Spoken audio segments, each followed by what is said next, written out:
လူတိုင်းမှာအဖေနဲ့ပတ်သက်တဲ့အမှတ်တရရှိတယ်လို့ကျွန်တော်မှာလေဖေဖေနဲ့ပတ်သက်တဲ့အမှတ်တရရှိပါတယ်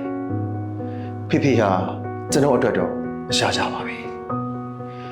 ဖေဖေစီကပညာမွေးနေ့တွေကိုလက်ဆင့်ကမ်းထိသိမ်းနိုင်ခဲ့တာကျွန်တော်အတွက်တော့ဂုဏ်စရာအကောင်းဆုံးပါပဲ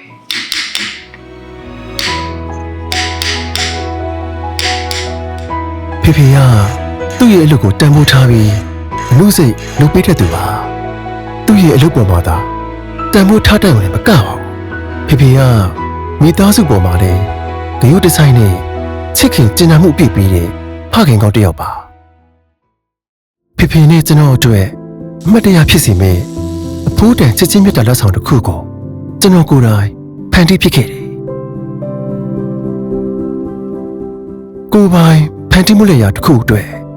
ဖေဖေရဲ့ကျင်တဲ့ပီတိအပြုံးဟာကျွန်တော်အတွက်တော့ခွန်အားတစ်ခုပါပဲဗျာ